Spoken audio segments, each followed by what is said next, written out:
Ryan Reynolds here for, I guess, my 100th Mint commercial. No, don't. No. I mean, honestly, when I started this, I thought I only have to do like 4 of these. I mean, it's unlimited premium wireless for $15 a month. How are there still people paying 2 or 3 times that much? I'm sorry, I shouldn't be victim blaming here. Give it a try at mintmobile.com/save. Whenever you're ready. $45 upfront payment equivalent to $15 per month. New customers on first 3-month plan only. Taxes and fees extra. Speed slower above 40 gigabytes. See details. This episode is brought to you by AWS. Amazon Q Business is the generative AI assistant that can securely understand your business data, summarize results, and streamline tasks. Learn what Amazon Q Business can do for you at aws.com/learn more.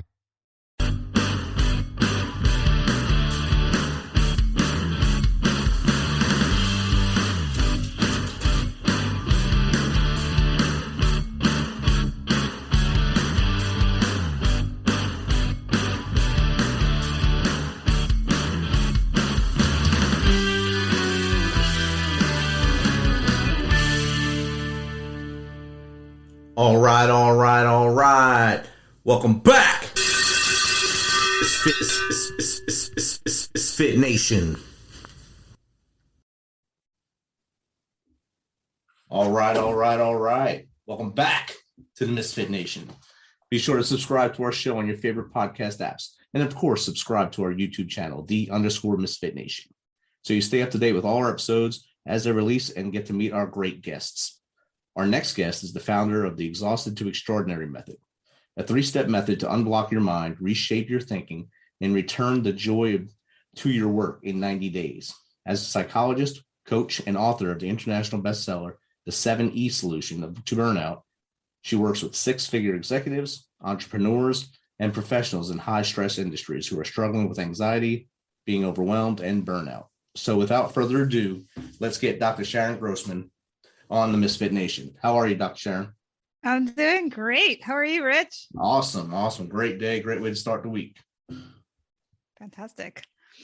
So if you don't mind, just tell us a little bit about you, how you got started, and from as far back as you want to go to where we are now.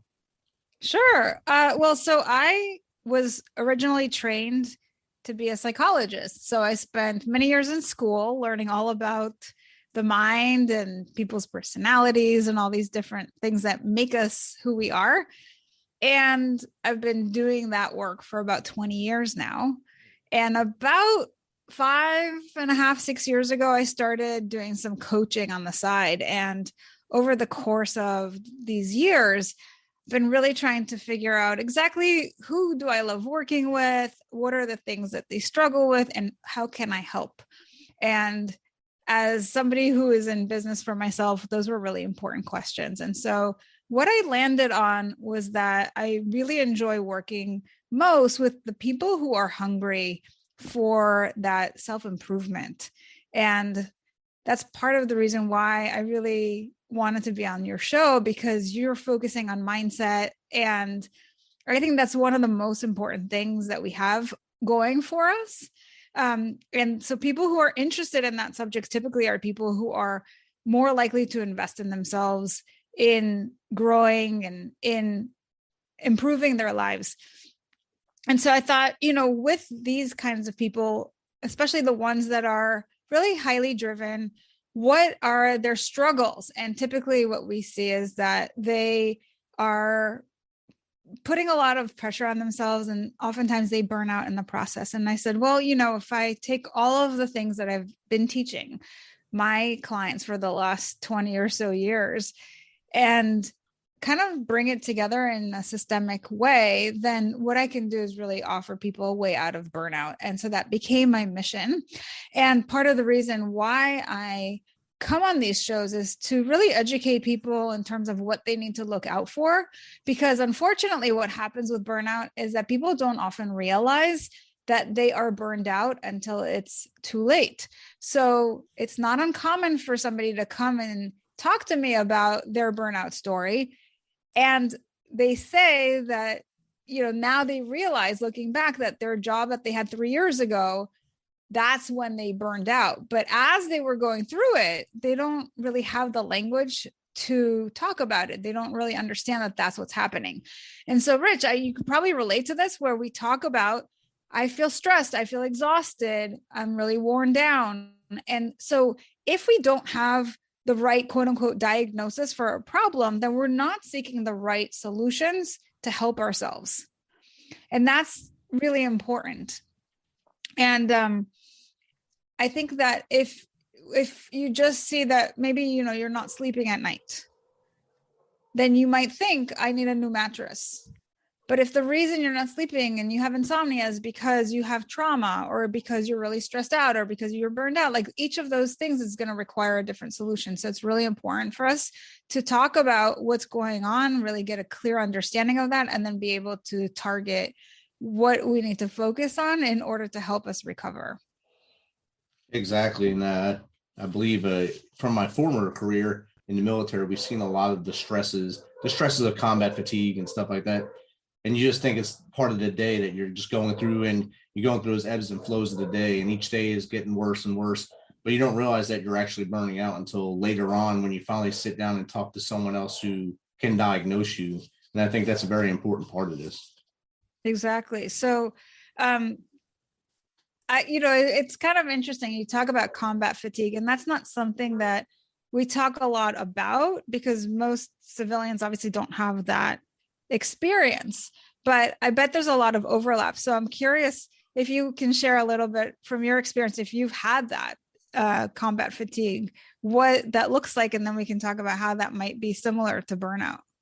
It's like you just wind up going through the motions each day, because you have to do A to Z each day. You got to get up and do the whole checklist, but you're not really passionate about it. You're just doing it so you make it through, and so you get your people through. It's because you're so burnt out of it, or fatigued from being in combat 24 hours a day, 7 days a week.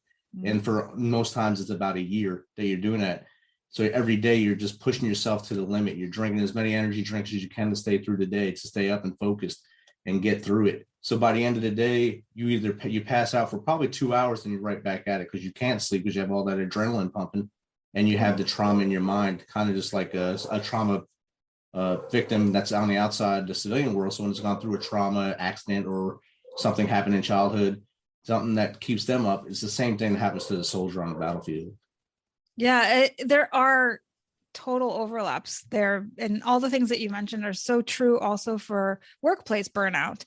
So for instance, you were talking about how you're so tired, you're so exhausted that you end up on these energy drinks. And we see that a lot in the workplace. People are drinking tons of coffee, and they're doing everything they can to boost up, their ability to focus. So it's kind of like that wired and tired scenario, where you have all this adrenaline, but you can't really focus because you're so exhausted, right? And so we're trying to artificially boost ourselves up, but really what it is a wake-up call that we need to do something different, that what we're doing doesn't really work for us. Now, in the workplace, we certainly have more of a choice and more just control over our lives, right? We can decide that I want to cut back, I want to go part-time, I want to get another job. What happens when you're in combat and you have combat fatigue and you're feeling all this burnout? There's no real respite from it. You just got to either keep pushing forward, or you're done. You wind up one of the ones getting hurt, or hurting yourself by trying to do too much at once. And then you wind up going home with other injuries besides your mental injuries. Yeah. So I got to imagine that feels like a trap. Yeah, it's kind of like you're in a never-ending mousetrap that you can't get really out of it until you're finally done. And after 22 years, I was done, and a lot of my guys and girls, they're slowly getting done now. So how do you stay in it for 22 years when that's your experience within like year one? Well, year one, my first half of my career was before the war on terror. So It was mostly training and getting ready for the big war with Russia, or a nation state. And then 9/11 happened, and we wound up in a whole totally different type of war, fighting people that looked like just regular civilians on the street. And who was who, fighting everyone, every different direction. So my last 15-ish years were at war. And it was just insane for the whole time. But by the time you're at that point, you got to stay anyway, because you want the full retirement. And actually, that's what happens a lot in the workplace, believe it or not. So you have people who work in different sectors where there's maybe a pension. And so we're just kind of pushing ourselves through just to make that marker. I've actually had people share that with me where they said, I was working for either as a teacher or I was working in some sort of healthcare or something where there was that pension. And I was totally fried and I just kept going because I was like, oh, I still have another year and a half, or I still have another 3 years. And this is what leads to really that deterioration of your body, because your body starts, I don't know if you've had this experience, but when people are burned out and they just keep pushing and they're not sleeping and they're drinking all that caffeine and they're doing all these things just to kind of keep on keeping on, your body starts to really fall apart. You start to notice that there's all kinds of physiological symptoms. It could be that there's also some anxiety, like your heart's pounding incessantly, things like that happen. But there's also people who develop autoimmune diseases and all kinds of things that can really be that much more damaging mentally when you think about now I'm working as hard as I am and I'm falling apart. And so that brings up so much fear, because what does it mean? Right. And so much of kind of the spiral that we go through comes back to what we're making our experience mean. So are you making it mean that you're failing at it and that you just need to keep going even harder? Or are you making it mean that there's something wrong with you? What's happening internally? So that's the mindset piece. Definitely. And I've seen many of my peers wind up just like that. And as soon as they hit the brakes, they fell apart. They fell apart internally, externally, and they really had no idea what to do with themselves at that point, because they weren't at war anymore. They didn't have that checklist to do every day, but their body was already timed out because they beat it up so bad for X amount of years that now that they can't do anything, they sit home now and they drink all day. And I think part of the problem there is that your whole identity gets shaped by what you do with your life, right? So if you're in combat, if you're in the army or wherever you are, you see yourself as that soldier or that general, whatever it is, right? Or if you're in the workplace, I see myself as that leader or as that manager. And now if that gets taken away from me because I can no longer show up in the way that I need to, then it's like my whole identity has been shattered, and that's devastating to people. So now it's I need to figure out, who am I and what do I do with myself now that I'm no longer in that context, right? So there's a lot that we need to work on mentally to help ourselves kind of get back to our lives, back to ourselves. And I think sometimes we get ourselves into these situations where we're so consumed by whatever our context is, because we weren't really clear to begin with. So it was easier to just step into a framework where everything is decided for us and we're just told kind of what to do and what patterns to follow. And so when that gets taken away, then we're really lost, because it's well, that's what I thought I was going to be doing. Now I actually have to figure this out, and so that's hard because it's not like you had some idea to begin with. So I don't know if that speaks to you or anybody that you know of, but I think that can be really difficult. So we've got all of the physiological components that make it hard when you're burned out. And then on top of it, there's all of the mental chatter that comes up where you're telling yourself, not only did I fail or this isn't working out the way that I wanted to, and I'm totally disappointed and I'm frustrated, but now it's also what do I do from here? Where do I go? That's it. The day after I got out of the army, I always tell people, I looked in the mirror and I said, what do I do with my hands? Because I didn't know what to do after 22 years of being a soldier and doing that every day, putting my boots on, going to work. Now I didn't have anything really to do. So for 365 days, I did nothing. I took a year completely off without working. I couldn't get a job. No one would hire me. But it was actually more helpful to me because it made me build my mind a lot stronger. I read a lot of books. I found out more about myself. And I went into my first job 365 days exactly later to help others with their transition and to get through these obstacles. And I think a lot of us, as the veteran side, as they have that new nuance of who they are, what they are going to be, that's another stigma that's on them. Now, what do I do as I go into the corporate world, or as I start being an entrepreneur? Do I have the same focus as I did as a military person? Do I keep pushing people the same way? Or do I learn to be learn how to do human mechanics and learn how people work without being forced to do things?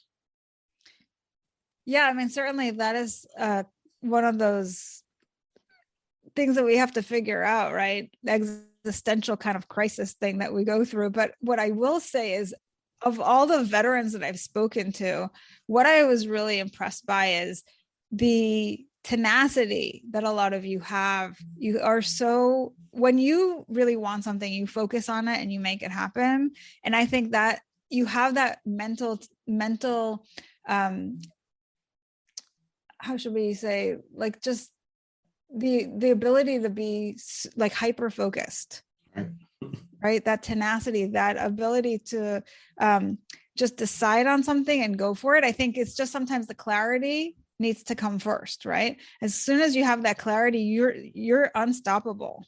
And what I also love is that because you've been trained physically how to be in like the top shape, I think there's also that sometimes spill over into how to be really strong mindfully, right? How to be able to be really sharp in the way that you look at things and think about things. And so I've seen a lot of veterans that really spend a lot of time getting to know themselves, like you did for those 365 days, where they're reading everything and they're listening to everything. And then they even go out and want to teach this to other people. So that's something that I really love seeing, when I talk to people, because too often I think we get this story about the veteran who is just traumatized and, they're feeling really stuck. And I think there's so much more to the story. I think that you guys have obviously seen a lot that most people don't see. And with all that, you're so strong, a lot of you, that you are able to then really shape your life in a new direction and help other people, which is really what you're doing with your show. And that was my goal. My first goal for the show was to let their story be told. And then I realized this is a platform where I can get people, experts like you, that can come on and actually give them tips and tools that can help them break those barriers that are in their minds, really, of self-sabotage or the burnout syndrome, the cycle that just keeps happening to them because they try too much and they try to keep doing the same thing. And I think it's reaching a lot of people now. I get a lot of comments from guests, from listeners about how this guest helped them or that guest helped them, or I want to write a book now. So I know it's working. I know it's reaching them, and I know what you're doing. It has to be helping people, because everything that's listed on your website or on your bio are all things that can help many people, not just the veteran cult community, but of course the audience who you actually started with was the high figure workers, the corporate people, entrepreneurs, and such like that. So in that cycle, how do you break their cycle of anxiety as they feel that burnout, but they don't really realize it's there? Well, like I said, the first thing is always to be able to have a name for what you're experiencing. And the way that we do that is by understanding what burnout is, what to look out for, what are those red flags. So you've already mentioned some of them, right? So if you're listening to this show and you've heard Rich say, you're totally exhausted, you're running on adrenaline, you're not sleeping at night, your whole body's kind of falling apart, and you feel like you still have so much more to do, but you just can't get yourself up to do it, that's probably a sign of burnout, right? And the way you were describing your experience, it sounded like there was that drudgery feeling of, I got to do it, it's another day, but there's no motivation, there's no passion, you're not really plugged in mentally, you're kind of just showing up and checking boxes. That's not how life is supposed to feel. And if that's how it feels, there's probably something going on. And chances are it could be burnout. And actually, what I would love to do is share with your listeners a burnout checklist that I put together so that they can actually go ahead and check in with themselves and see how they're doing and if what they're experiencing is burnout. So we can share that link with people. It's on my website, so you can easily find it. And the other thing that I've been doing recently is also interviewing people about their burnout story, because my philosophy to take it even deeper is to not just understand, do I have burnout, but to understand, why do I have burnout? And for each of us, believe it or not, it's actually very different. And so I'm bringing a lot of my psychology background into this and saying that, what allows us to burn out is essentially 3 factors, right? It's our programming. So you talked before about maybe there's some childhood experiences that you've had. Those experiences actually shape how we see the world. Those are our schemas, our core beliefs. So if you have a certain way of looking at events because of those early experiences, that's going to shape how you interpret things that are happening right now. And that's why you can be in the same situation as someone else and you are burning out and somebody else isn't. We often make that mistake where we think that it's our circumstances that are causing our burnout, but really it's how we're making sense of that situation. And that comes through that filter, that meaning making machine, which is our thought processes. So you were asking, like, how does somebody really take that first step? How do they recover, right? What is necessary? And part of it is, when we're talking about mindset, it really is about creating that awareness about these are just thoughts, right? And sometimes that's hard to do because we have beliefs, we have certain patterns in the way that we think about things. And that comes from that programming. The second factor that we want to look into is our environmental stressors. So it could be that there are circumstances that are very traumatic, that we have things that we're currently doing that require a lot out of us, whether it's our work, whether it's the people that we engage with, whether it's the fact that maybe we're going through a divorce, or we have a new baby coming into the picture, or maybe your kid has special needs, or there's so many different things that we go through. Health concerns, right? A parent is dying. We have life happening all around us, and that influences our ability to focus and our motivation and how we feel, all of it. And then finally, it's our personality. What I've been able to basically surmise as I've interviewed a bunch of people about their burnout story is that there are 3 burnout personalities or profiles, if you will, that really take into consideration how people show up. And that's why I say it's so different for each of us, how that burnout manifests and why we become burned out. And the more you understand your personal factors, right? Whether it's your programming, the way that you look at the world, whether it's your personality, whether it's the external things that are happening, the more you understand why you've burned out. So understanding the root cause is really important, because what happens is, like we said in the beginning, even if you know that you're burned out, if you don't necessarily understand the root cause, then maybe you do something to help you recover. And you're like, okay, well, now everything's fine. But if you're not going to change the way that you show up, chances are you're going to burn out again and again and again. And so I really think it's important for you to understand what is going on that's even bringing this up for you, and then being able to make those strategic changes so that you can prevent them from happening again, in addition to recovering from it this time. Exactly. And I think if you keep just going right back to the same thing, it's just kind of like a drug addict. They get that high and they can never get that high again. So they keep trying and trying and trying. So they keep going up that cycle, up and down, and go to deeper crash and go back up, and not as high as they were. But you're going to recover and you'll feel that high of the recovery, but then you'll go right back and punch that wall and you burn out again, essentially, where you can really not really ever come back to where your normal should be.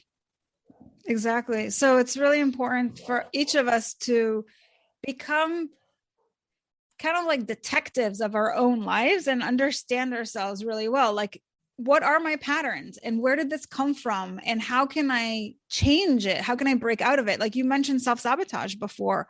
Like, why does this keep happening to me? Right? If I'm burning out multiple times, I need to understand what's bringing me to this place. And what I typically find is that that's where the programming is really important to tap into, because you're able to see, are there certain patterns of thinking, those those belief structures are the things that are driving our behaviors. And that's how we end up with the same results again and again. The more you can kind of go back to the beginning of the script and see what is driving everything, the more you can kind of break that pattern and be able to just break out of that sabotaging loop that you might be finding yourself in. Exactly. Yeah. And if someone was, each one of us is different, obviously. So self-care might be different for each person as well. Yes. Thank you so much for saying that, because I think sometimes that word gets thrown around a lot and it's not really clear. Like yes, there are things that obviously we all as human beings would need, right? We need our basic needs taken care of. Like we need to sleep, right? Because that's probably one of the most important things in terms of recharging our batteries. And certainly we need to drink lots of water and we need to eat healthy foods and we need to exercise. Like there's so much that is true for everyone. And also, there are probably certain things that you need to prioritize depending on where you're at in this moment, right? So if you're burned out, maybe there's like focusing on all of those things is going to be overwhelming. And then you just give up and you don't even try, right? Which keeps you stuck in it even longer. So it's really about being able to prioritize and say, like, what do I need most right now? If I'm not sleeping, then probably that should be more of a focus than what I'm eating and even exercising or doing anything else, right? Because without sleep, we really do fall apart. Our health deteriorates. We're not able to focus. We have no energy. We have no motivation. It can affect our mood. We can fall into depression and anxiety and all of these things. So maybe that becomes your project, right? And you figure out, what do I need to do in order to sleep? Now, in order to sleep, you might need to get out of that fight or flight that is running the show. And so then the question is, so what do I need to do in order to calm my nervous system down, right? And maybe that's where I do some breathing or meditation, or I listen to some relaxing music. Like that's where you start to figure out all the nuances of what you need to do. But it starts with, what do I need right now the most? And how do I get there? Perfect right there. Because like you said, a lot of people say you must do X, Y, and Z as your self-care or you're never going to get better. And it doesn't, and no two people are the same. So X, Y, and Z may not be the same for everybody. And that's perfect what you just said there. Thank you. If you can give someone tips of things to look for that when they're in the spiral, but they don't know it, what are some eye openers that would be there if they just stopped and looked? In terms of understanding that you're burned out? That you're burning out. You're in that burnout cycle. Yeah. Well, burnout has like the main red flags that we always talk about, which are mental exhaustion, cynicism, and a decrease in productivity or your accomplishments, right? And it kind of makes sense if you think about it. If you're feeling so mentally checked out, like you can't focus, you might start feeling really cynical about the work that you're doing and why you're even there, and like, this is never going to work, and this is kind of BS, right? Like this never going to end, right? And so just feeling really negative. And the less you can focus and the more negative attitude you have, the less you're going to be able to be productive and actually accomplish things. But what happens is then you see that you're not producing the same way that you're used to. And then what people typically do is they fall into this trap of, now they interpret that to mean that there's something wrong with them and that they'll never be able to recover, or they get into that fear state because then they're like, but I don't know what to do, right? Like instead of understanding, oh, I'm burning out, now that I know that I need to do X, Y, Z to recover, if you don't know what's going on, then you start panicking. And when we are panicked, we get into that fight or flight state again. And now we really are running on adrenaline. So maybe there were all these circumstances in place that brought you to this place of burnout. But now this is why you stay stuck in that spiral, because of your interpretations of what's going on. So in order for us to avoid that altogether, what I recommend is first and foremost, understand that what you're going through has a name. And these are the big red flags that you want to be on the lookout for. But what I've also done is when I've interviewed all these different people on their burnout story, and I was able to catalog based on common factors, like what are these 3 profiles in terms of personality, I also looked at what are the things that helped them? What are the things that kind of got them to burnout? And then what are the things that help them recover? And so if people want to get even more detailed into what, not just understanding, do I have burnout, but what are my personality factors that may be contributing to my story? And what are other people who have this profile? What are they using to help them? I've actually created like a whole course on that so people can really go deep and understand themselves more. I think the more we understand ourselves, the better off we're going to be in terms of our recovery strategy, because we're going to be focusing not just on, okay, yes, I'm burned out and I need to recover, but like specifically, what do I need, right? If I know that I'm the kind of person who pushes myself to the brink because I have this underlying fear of not being enough, not doing enough, then I have to tackle that belief, right? There's often that idea where we're associating our productivity with our self-worth. And if that's you, then you're going to constantly be pushing yourself more and more and more until you run out of steam. And so even if you recover right now and you haven't changed that pattern in yourself, you're going to burn out again. And it's going to show up not just at work, it's going to show up, on if you're a soldier, it's going to show up in your relationships. It's going to show up everywhere you go, where you just feel like it's never enough. And that's exhausting, right? And if you're the kind of person who is always taking care of everybody else's needs and you're putting yourself on the back burner, right? If you're that people pleaser, then you're not going to have clarity about what to do for yourself because you're so used to focusing on other people. Right. Right. So then we have to look at, well, what's leading me to believe that I'm not as important as other people? Right. Exactly. We have to look at, where did that even come from? Where did I get that notion that I don't matter? Right. And if you're the kind of person who's stuck in all of this negative chaos in your mind, you're constantly beating yourself up. You're that perfectionist who feels like nothing you do is ever good enough. Right. And you're always trying to do it better, then that's also really exhausting. And it takes so much longer to get things done, which is maybe why you're burning out. Maybe it's not the fact that you have so much on your plate, but like that you take one thing and you make it like that much bigger than it needs to be.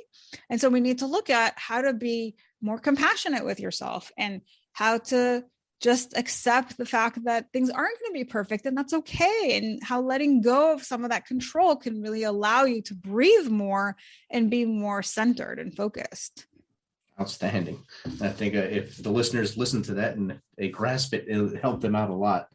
And how does someone get in contact with your, find your checklist or take one of your courses? Sure. So my website is drsharongrossman.com, and I've got a bunch of resources on the homepage. But if you want the checklist directly, you can go to drsharongrossman.com/burnout checklist. So that's free and available for everyone.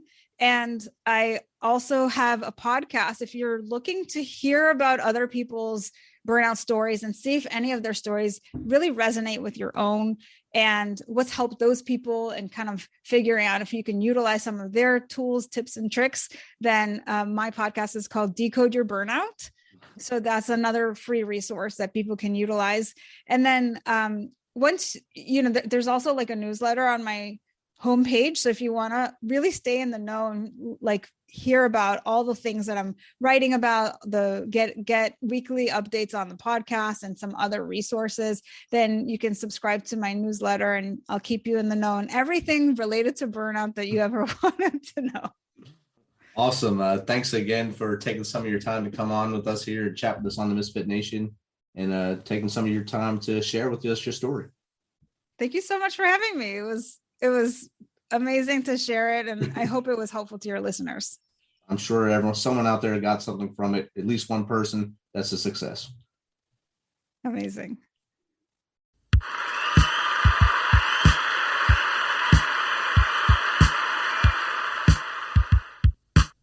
You know how we do this. Thanks for taking some of your time to spend with us on Fit